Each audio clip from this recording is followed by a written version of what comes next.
우린 며느리를 식구로 여긴 적 없다. 저 누더기 보자기 들고 어서 이 집에서 꺼져라. 새벽비가 억수처럼 쏟아지던 그날, 며느리는 단 한마디 변명도 허락받지 못한 채 집 밖으로 내몰렸습니다. 그리고 시어머니가 거칠게 내던진 그 보자기 속에는 누구도 상상하지 못한 이 마을을 뒤흔들 진실이 숨겨져 있었죠. 새벽 빗소리가 지붕을 적시는 동안 수지는 어둑한 방 안에서 떨리는 손으로 가방을 닫고 있었습니다. 방바닥은 축축했고 처마 끝에서 떨어지는 물소리가 마음을 더 무겁게 만들었어요. 마당에서는 트럭 엔진이 켜지며 낮게 울렸고 도연은 젖은 신발을 털며 서 있었습니다. 짐 챙겨 더는 같이 못 살겠다. 도연은 마치 오래 준비한 말이라는 듯 짧게 내뱉고 고개를 돌렸습니다. 수지는 말을 잇지 못한 채 보자기 한 개를 움켜쥐고 현관으로 나왔습니다. 비에 젖은 공기가 얼굴에 닿자 진짜로 끝났다는 느낌이 가슴을 파고들었어요. 트럭은 흙탕물을 튀기며 마을 아래로 사라지고 남겨진 마당에는 정막만 내려앉았습니다. 안방 문이 삐걱 열리며 시어머니 영숙이 천천히 걸어 나왔습니다. 영숙은 잠시 수진을 바라보더니 처마 밑에서 낡은 보자기 하나를 들어 올렸습니다. 그 보자기는 색이 바래고 군데군데 해져 있어 누구도 더 이상 쓰지 않을 물건처럼 보였어요. 이거나 가져가.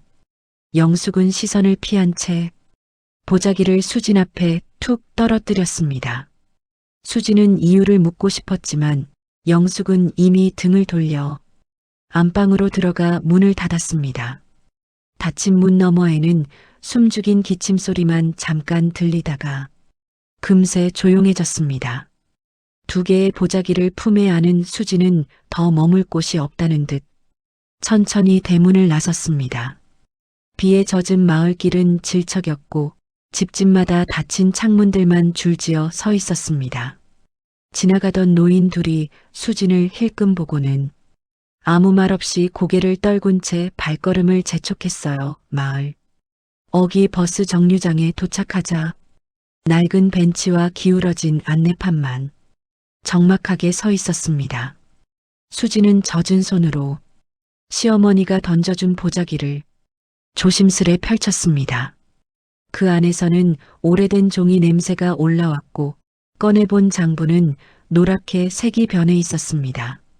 장부에는 깨알 같은 글씨로 무언가 기록되어 있었고 몇 장짜리 계약서는 군데군데 젖어 잉크가 번져 있었습니다. 계약서마다 도연의 이름이 적혀 있었고 그 옆에는 수진이 모르는 박이라는 이름이 반복적으로 나타났습니다. 수진은 장부를 넘기다 멈춰 섰습니다. 몇몇 줄은 검게 칠해져 있었고 아래에는 급히 긁어낸 듯한 자국이 남아 있었어요. 얼마 전 도연의 돌연한테도 변화와 이혼 통보가 머릿속에서 다시 떠올랐습니다. 이게 왜 나한테 온 거지요? 그녀는 낮게 중얼거리며 장부를 다시 접어보자기에 넣었습니다. 빗방울이 더 굵어지자 수지는 보자기를 품에 꼭 끌어안았습니다.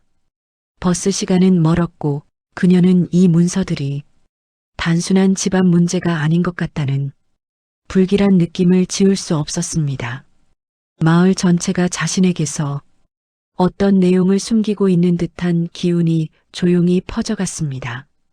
비가 조금 잦아든 아침, 수지는 축축한 흙길을 따라 우체국으로 걸어가고 있었습니다.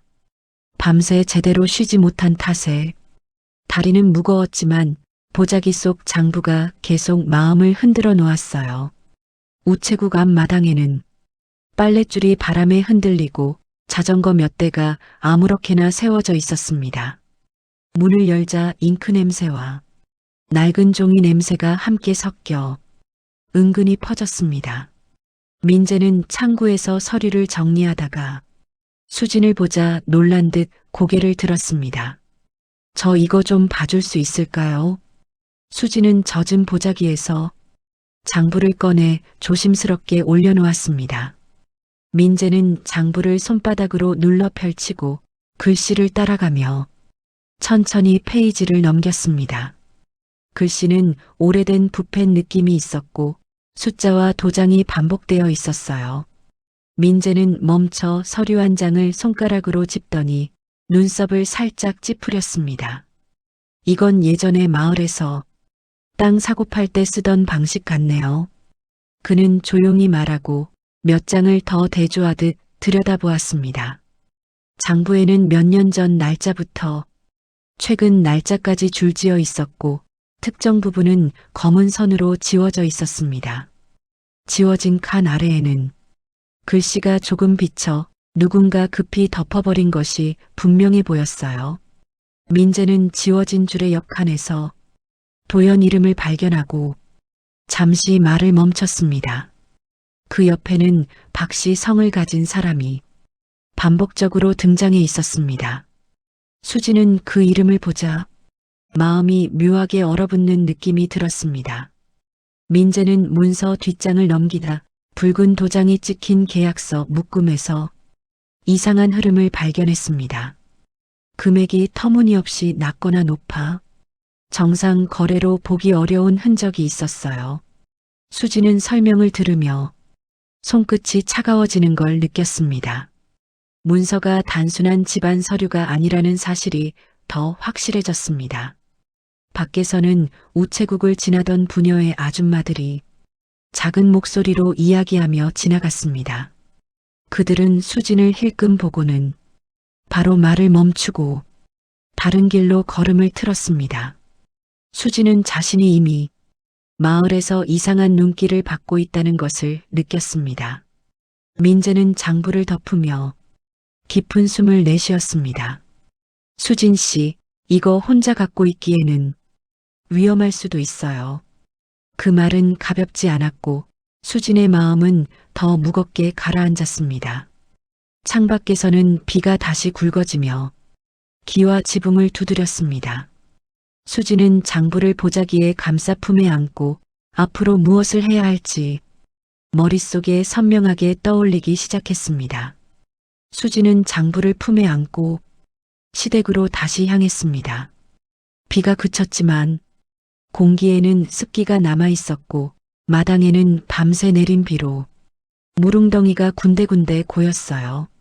시댁에 도착하자 대문은 굳게 닫혀 있었고 인기척은 전혀 느껴지지 않았습니다. 수지는 조심히 문을 밀어보았지만 문은 잠겨 열리지 않았습니다. 마당으로 들어가는 옆문을 돌아보니 신발 자국이 흙 위에 어지럽게 찍혀 있었습니다. 안방 창문은 걸쇠만 걸려 있고 커튼이 반쯤 젖혀져 있었어요. 수지는 창문 너머로 방 안을 들여다보았지만 이불만 흐트러진 채 사람의 흔적은 보이지 않았습니다. 부엌으로 가자 밥솥 뚜껑이 열린 채로 남아 있었고 식탁 위에는 따뜻함이 다 빠진 국 그릇이 놓여 있었습니다. 누군가 급히 나간 게 분명했어요. 그 순간 수지는 마루 끝에서 낯선 종이 조각 하나가 바람에 흔들리는 것을 발견했습니다. 수지는 허리를 숙여 종이를 주었습니다. 종이는 찢겨 있었고 물기에 젖어 글씨가 번져 있었지만 헛간이라는 두 글자가 선명히 남아 있었습니다. 그 아래에는 손끝으로 급히 그린 듯한 방향 표시가 흐릿하게 보였습니다. 수지는 영숙이 남긴 것일 가능성을 떠올렸습니다. 이 종이가 없었으면 헛간이라는 단서도 모른 채 지나쳤을 거예요. 마당을 둘러보다 수지는 시선 한 끝에서 이질적인 움직임을 느꼈습니다. 창고 뒤편에서 모자를 깊게 눌러 쓴 남자가 잠시 모습을 드러냈다가 급히 몸을 돌렸습니다. 낯익지 않은 사람이었고 수진이 시선을 주자 그는 뒷걸음치며 골목으로 사라졌습니다. 수진은 심장이 빠르게 뛰는 걸 느끼며 주변을 더 살폈습니다. 벽 모서리에는 최근 누군가 밀고 간 듯한 자국이 남아 있었고 작은 발자국도 흙 위에 이어져 있었습니다. 수지는 누군가 시댁을 수색했을지 모른다는 생각에 목이 마르는 듯 했습니다. 마을 이장이 대문 밖을 지나가다 수진을 보더니 어색한 표정으로 멈춰섰습니다. 이장은 무언가 말하려는 듯 입술을 달싹였지만 곧 시선을 피하고 서둘러 지나갔습니다. 수진은 그 행동에서 알 수 없는 불안과 거리감을 느꼈습니다. 누구도 대놓고 말은 하지 않았지만 마을 전체가 무언가를 알고 있는 듯한 분위기가 짙게 감돌았어요. 수진은 손에 쥔 종이 조각을 펼쳐 다시 바라보았습니다. 번진 글씨와 흐릿한 방향 표시가 어딘가로 이끌려는 것처럼 보였습니다. 그제야 헛간이 시댁에서 멀지 않은 외곽산길 근처에 있다는 것이 기억났습니다. 수진은 숨을 고르고 보자기를 품에 꼭 끌어안았습니다. 그리고 더 이상 미루지 않겠다는 결심으로 헛간이 있는 방향으로 천천히 발걸음을 옮겼습니다. 수진이 향한 산길은 비가 그친 뒤라 더 미끄럽고 축축했습니다. 나뭇잎 사이로 떨어지는 물방울이 옷깃을 적시고 발밑에 흙은 신발에 묻어 무거워졌습니다. 산길을 따라가자 마을 외곽에 있던 낡은 헛간 지붕이 조금씩 모습을 드러냈습니다. 헛간은 오래 방치된 듯 한쪽이 내려앉았고 문짝은 비에 불어 틈이 벌어져 있었습니다. 수지는 주변을 살피며 조심스럽게 걸음을 옮겼습니다. 바닥에는 트럭 바퀴 자국이 진하게 남아 있었고 비교적 최근에 찍힌 듯 모양이 선명했습니다. 그 자국은 헛간 정면까지 이어져 있어 누구든 이곳을 드나든 흔적이 분명했어요. 수지는 문틈으로 안쪽을 들여다보다 손으로 문을 천천히 밀었습니다. 낡은 문은 마찰음과 함께 열리고 안에서는 곰팡이와 흙냄새가 섞인 차가운 공기가 흘러나왔습니다. 헛간 한가운데에는 작은 책상 같은 것이 놓여 있었고 종이가 흩어져 있었습니다. 수지는 신중히 발걸음을 옮겨 흩어진 종이 뭉치를 하나씩 살폈습니다. 장부와 똑같은 필체로 적힌 메모들이 여기저기 흘러 있었고 날짜마다 짧은 기록이 적혀 있었습니다. 기록은 토지 매입 내역과 거래 시점이었으며 도연 이름이 반복적으로 등장하고 있었습니다. 종이 한 장에는 강제협의, 누락된 명부 같은 꺼림칙한 단어들이 적혀 있었습니다.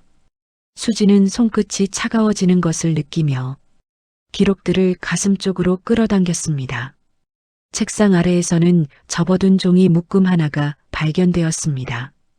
그 종이는 다른 것보다 더 깨끗했고 모서리에는 작은 글씨로 조심이라는 단어가 적혀 있었어요.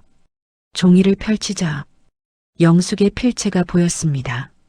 수지는 그 글씨를 알아보는 순간 숨을 잠시 멈췄습니다.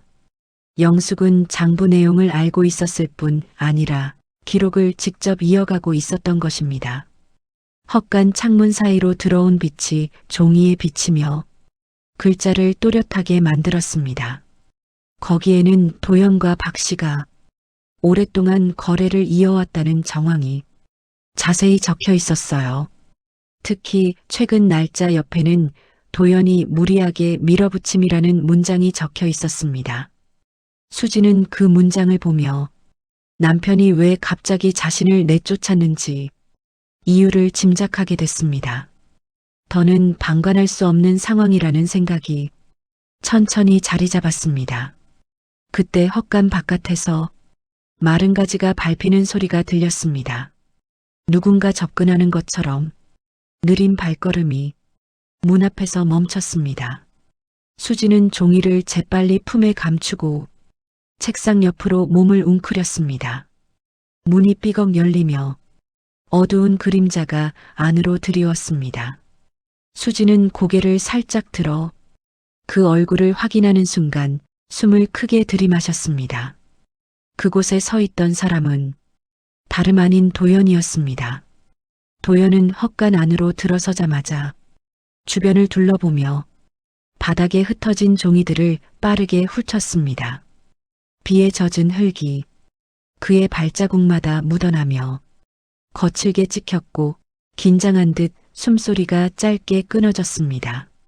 수지는 책상 옆 집더미 뒤에 몸을 웅크린 채 조금만 움직여도 들킬 것 같은 공포를 느꼈습니다. 도연은 장부 조각 하나를 집어들고 손끝으로 문질러 보더니 화난 표정을 감추지 못했습니다. 그는 종이를 땅에 내던지고 다른 종이들이 있는지를 확인하려는 듯 책상을 밀어 흔들었습니다. 잠시 후 도연은 헛간 문을 벌컥 열고 밖으로 나가더니 누군가를 부르는 듯 손짓을 했습니다. 멀리서 두 명의 남성이 헛간 쪽으로 걸어오고 있었고 그들은 농장 일꾼처럼 무뚝뚝한 표정을 하고 있었습니다. 수지는 이대로 있다가는 들킬 수 있다는 걸 직감하며 숨을 극도로 억누른 채 주변을 살폈습니다. 헛간 뒤편에 작은 틈이 있는 것을 발견한 수지는 조심스럽게 몸을 비집어 넣었습니다. 그 틈은 오래된 나무 판자가 비에 썩으며 생긴 구멍이었고 한 사람이 빠져나가기엔 아주 아슬아슬했습니다. 수지는 조용히 몸을 밖으로 내밀어 헛간 뒤쪽으로 빠져나왔습니다.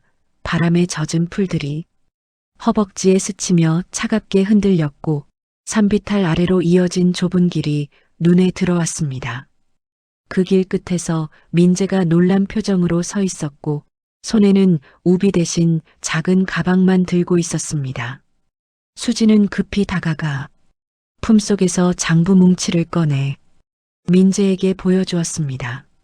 민재는 단번에 상황을 파악한 듯 입술을 굳게 다물고 주의를 경계했습니다. 멀리서 도연과 일꾼들이 헛간 양옆을 살피는 모습이 보였습니다. 그들은 수진이 빠져나간 흔적을 찾으려는 듯 발자국을 따라 움직이고 있었어요.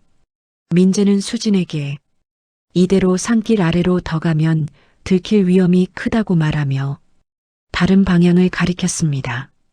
그 방향은 마을 중심으로 내려가는 길이 아니라 면사무소와 더 가까운 반대쪽 길이었습니다. 수지는 장부를 품에 넣고 민재와 함께 숨을 죽인 채 그 길을 따라 빠르게 이동했습니다. 산길을 벗어나자 면사무소 건물이 멀리서 희미하게 보였습니다. 수지는 여전히 뛰는 심장을 부여잡으며 이제 이 문서들을 더 숨길 곳이 없다는 사실을 깨달았습니다. 민재는 뒤쪽을 확인하며 도연 일행이 따라오지 않는 것을 확인한 뒤 걸음을 조금 늦췄습니다. 수진의 옷은 축축하게 젖어 있었고 손끝엔 장부를 꽉 쥔 힘이 그대로 남아 있었습니다. 그녀는 이제 결정을 미룰 수 없다는 듯 면사무소를 향해 조용히 걸음을 이어갔습니다. 면사무소에 도착했을 때 수진의 숨은 거칠었고 옷은 산길을 지나며 더 젖어 있었습니다. 건물 안은 조용했지만 서류철이 가득 꽂힌 선반과 오래된 나무 책상이 정돈된 분위기를 주었습니다. 민재는 들어서자마자 담당 직원에게 장부 묶음을 내밀었고 직원은 낡은 표지에 눈을 크게 떴습니다. 직원은 장부를 펼쳐 몇 장을 훑어보더니 표정이 굳어가며 순경에게 연락을 넣었습니다. 잠시 후 순경이 도착해 두 사람의 설명을 듣자 상황을 단순 민원으로 볼 수 없다는 판단을 내렸습니다. 순경은 장부의 날짜와 거래 내역을 하나하나 대조하며 비정상적인 계약들을 체크했습니다. 그는 중간중간 기록된 도연 이름과 박씨 성을 보며 눈썹을 찌푸렸습니다. 수지는 가만히 서서 순경이 장부를 넘길 때마다 불안함이 서서히 가라앉는 걸 느꼈습니다. 누군가는 드디어 이 문서를 제대로 봐준다는 안도감이 조금은 생긴 것이었죠. 그러나 앞으로 어떤 일이 이어질지 알 수 없다는 긴장감도 함께 자리하고 있었습니다. 밖에서는 누군가 면사무소로 들어오는 인기척이 들렸습니다. 마을 이장이 직원실 문을 조심스레 열어보며 안을 살폈고 수진을 보자 놀란 듯 고개를 들었습니다. 이장은 잠시 망설이다가 순경에게 가까이 다가와 박 씨가 최근에도 무리한 요구를 해왔다고 털어놓았습니다. 그 말은 그동안 마을에 감돌던 불안한 분위기의 이유를 설명해 주는 듯 했습니다. 순경은 즉시 그 진술을 기록하며 공식 조사로 넘어가야 한다고 정리했습니다. 이때 면사무소 밖에서 속삭임 소리가 커졌습니다. 몇몇 주민이 몰려들어 안쪽을 들여다보며 상황을 궁금해했지만 선뜻 들어오지는 못했습니다. 그들의 얼굴에는 호기심과 두려움이 동시에 얹혀 있었고 마을 사람들 특유의 눈치 보기가 느껴졌습니다. 민재는 문 옆에서 그 모습을 지켜보다가 조용히 문을 닫아 외부 시선을 차단했습니다. 순경은 도연과 박 씨를 이곳으로 불러 사실 확인을 해야 한다며 전화를 걸기 시작했습니다. 전화를 마친 순경은 수진에게 보호 조치가 필요할 수 있다며 잠시 기다리라고 했습니다. 수진은 의자에 앉아 두 손을 모았고 장부를 넘기며 보았던 단어들이 다시 떠올랐습니다. 그동안 남편에게서 느꼈던 작은 변화들이 모두 하나의 실체로 모여가는 느낌이었습니다. 민재는 조용히 옆에 서서 수진을 지켜보며 혹시라도 불안해질까 손짓으로 안심을 전했습니다. 그 순간 면사무소 전체가 마치 숨을 고르는 듯 조용해졌고 모든 사람은 곧 벌어질 상황을 기다리고 있었습니다.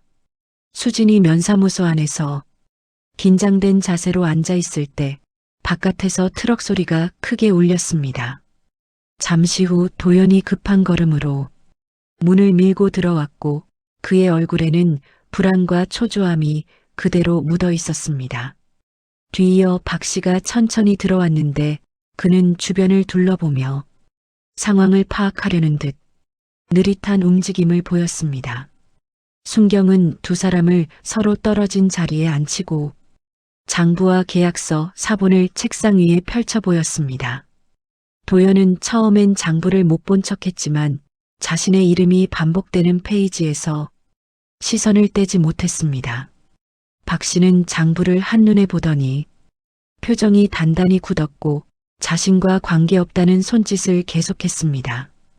그러나 순경은 장부의 날짜와 도장을 차례로 짚어가며 두 사람이 얽혀 있는 정황을 차근차근 제시했습니다. 이장은 뒤편에 서서 손을 모은 채 조용히 고개를 숙이고 있었고 그 모습에는 오래 눌러왔던 부담이 비쳐 보였습니다. 실내 공기는 무겁게 가라앉았고 창문 바깥으로는 주민들이 모여 웅성거리는 소리가 희미하게 들렸습니다. 수지는 그 소리를 들으며 자신도 모르게 숨을 깊게 들이마셨습니다. 순경은 도연에게 최근 기록된 거래 내역을 어떻게 설명할 수 있는지 물었습니다. 도연은 손을 떨며 대답을 망설였고 결국 말끝을 흐린 채 박 씨를 잠시 바라보았습니다. 그러나 박 씨는 도연에게 책임을 돌리려는 듯 고개를 저으며 거리를 두었습니다. 그 둘의 태도 변화는 방 안의 이들 모두에게 묘한 긴장감을 만들었습니다. 민재는 수진 옆에서 눈빛만으로 침착하라는 신호를 보내고 있었습니다. 도연의 시선이 갑자기 아래로 떨어졌고 무언가 결심한 듯 자리에서 일어났습니다. 그는 문 쪽으로 빠르게 이동하려 했지만 순경이 앞을 막아서며 움직임을 제지했습니다. 밖에서 기다리던 주민들이 놀란 표정으로 문을 통해 안을 들여다보기 시작했습니다. 면사무소의 좁은 공간은 더 혼잡해졌고 박 씨는 다급히 변명하려 하며 순경에게 여러 말을 내뱉었습니다. 그러나 이미 장부와 계약서 그리고 수진의 증언은 사건의 흐름을 명확하게 보여주고 있었습니다. 순경은 두 사람을 분리 수사해야 한다며 각각 다른 방으로 이동시키겠다고 말했습니다. 직원 둘이 박 씨를 한쪽으로 안내했고 도연은 체념한 듯 어깨를 축 늘어뜨린 채 따라갔습니다. 주민들은 서로 얼굴을 마주보며 지금까지의 소문이 사실이었는지를 확인하듯 웅성거렸습니다. 조용히 뒤로 물러나던 이장은 더 숨길 수 있는 것이 없다는 듯 입술을 깨물었습니다. 수지는 그 모습을 바라보며 영숙이 이 모든 걸 혼자 견뎌왔을 시간을 떠올렸습니다. 민재가 수진에게 다가와 조심스럽게 말을 건넸습니다. 그는 영숙을 찾기 위해 다시 헛간 근처를 살펴보자는 제안을 했습니다. 순경도 필요한 조사를 마쳤다며 이동을 허락해 주었습니다. 수지는 잠시 눈을 감고 깊게 숨을 들이마신 뒤 고개를 끄덕였습니다. 그리고 문을 나섰을 때 마을 사람들의 시선이 잠시 머물렀지만 곧 길을 비켜주었습니다. 해가 기울기 시작한 늦은 오후, 수지는 민재와 함께 다시 헛간이 있는 산자락으로 향했습니다. 바람은 습기를 머금고 부드럽게 불어왔고 산새들이 낮게 울며 하루가 끝나감을 알리고 있었습니다. 헛간 근처는 아침과 다르게 조용했고 땅은 조금 말라 발자국 자국이 더 선명하게 드러났습니다. 민재는 주변을 돌아보며 남겨진 흔적이 있는지 살폈고 헛간 뒤편에서 수진을 부르는 작은 소리가 들렸습니다. 그곳에는 낡은 신발 한 짝이 조용히 놓여 있었고 수진은 그것이 영숙의 것임을 단번에 알아보았습니다. 신발 가까이에는 작은 종이 조각이 눌어붙어 있었습니다. 수진은 천천히 종이를 들어 펼쳤고 물에 번져 흐릿해진 글씨 속에서 영숙의 필체를 발견했습니다. 종이에는 수진이 알고 있어 다행이다라는 짧은 문장이 적혀 있었습니다. 그 문구는 길지 않았지만 긴 시간 말하지 못했던 영숙의 마음이 고스란히 담겨 있는 듯 했습니다. 수지는 가슴이 조여오듯 먹먹한 감정을 느끼며 종이를 조심히 접어 보자기 안에 넣었습니다. 산길 아래에서는 면사무소 쪽으로 향하는 사람들의 발걸음이 느림하게 이어지고 있었습니다. 사건이 마을 전체에 번지며 주민들은 진실을 확인하려는 듯 움직이고 있었죠. 그러나 그 소란에서 조금 벗어난 이곳은 고요했고 바람 소리만이 헛간 벽을 스쳤습니다. 민재는 걱정스러운 눈빛으로 수진을 바라보다가 조용히 뒤로 한 걸음 물러났습니다. 수진은 헛간 문 앞으로 걸어가 마지막으로 내부를 둘러보았습니다. 흩어졌던 종이들은 대부분 수거된 뒤였지만 한 구석에는 오래된 보자기 조각이 남아 있었습니다. 그 보자기는 영숙이 늘 사용하던 것과 같은 재질이었고 다른 실밥이 그대로 드러나 있었습니다. 수지는 그것을 주워 손바닥 위에 올려놓고 천천히 매만졌습니다.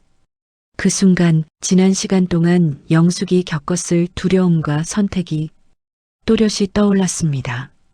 그리고 이 모든 일을 자신에게 맡길 수밖에 없었음을 이해하게 되었습니다. 해가 산 너머로 내려가자 어둠이 조금씩 내려앉기 시작했습니다.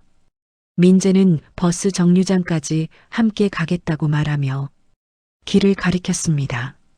수지는 조용히 고개를 끄덕이고 발걸음을 옮겼습니다. 마을 어귀에 도착하자 하루 종일 내내 품고 있던 보자기를 다시 펼쳐들었습니다. 그 안에는 영숙의 메모와 장부 조각들이 고요히 자리하고 있었습니다. 수지는 마지막으로 보자기를 가만히 접어 품에 안았습니다. 버스가 도착하자 문이 열리고 따뜻한 불빛이 발 아래로 내려왔습니다. 그녀는 한번 뒤돌아 마을을 바라보며 긴 숨을 내쉬었습니다. 이제는 과거가 자신을 붙잡지 못한다는 확신이 서서히 마음속에 자리 잡았습니다. 버스가 출발하자 창문 너머로 헛간이 작게 멀어졌고 수지는 새로운 길로 조용히 나아갔습니다.